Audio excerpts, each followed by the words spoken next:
The real-time real estate segment today being brought to you by the area trusted real estate professionals of Ron Siegel Radio.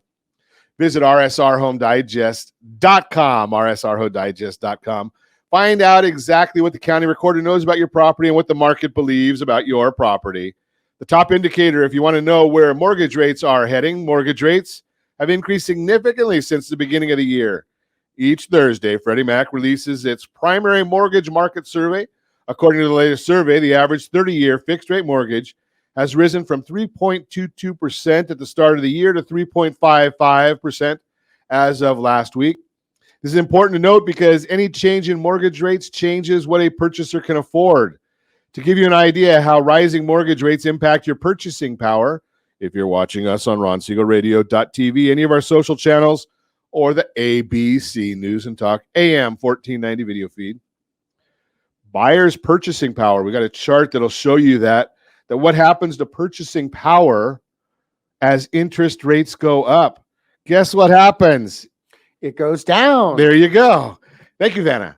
How can you know where mortgage rates are headed? While it's always difficult to know exactly where mortgage rates will go, a great indicator where they may head is by looking at the 50-year history of the 10-year Treasury yield and then following its path.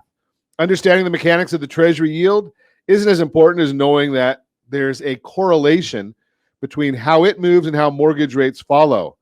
And I've got a graph that shows over the last 50 years the relationship between the mortgage rate and the 10-year Treasury. You can see that chart, again, if you're watching us.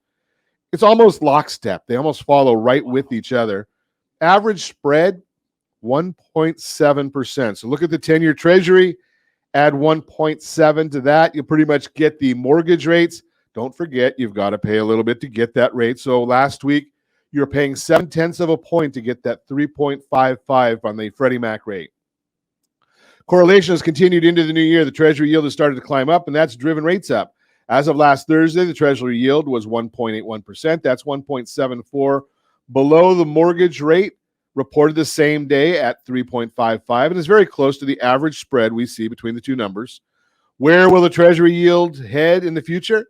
With this information in mind, a 10-year Treasury yield forecast would be a good indicator of where mortgage rates may be headed. The Wall Street Journal just surveyed a panel of over 75 academic, business, and financial economists, asking them to forecast a Treasury yield over the next few years. The consensus was that experts project the Treasury yield will climb to 2.84% by the end of 2024, based on the 50-year history of following this yield. That would likely put mortgage rates at about 4.5% in 3 years. While the correlation between the 30-year fixed-rate mortgage and the 10-year Treasury yield is clear in the data shown, for the last 50 years at least, it shouldn't be used as an exact indicator. They're both hard to forecast, especially in this unprecedented economic time driven by a global pandemic. Yet understanding the relationship can help you get an idea of where rates may be going.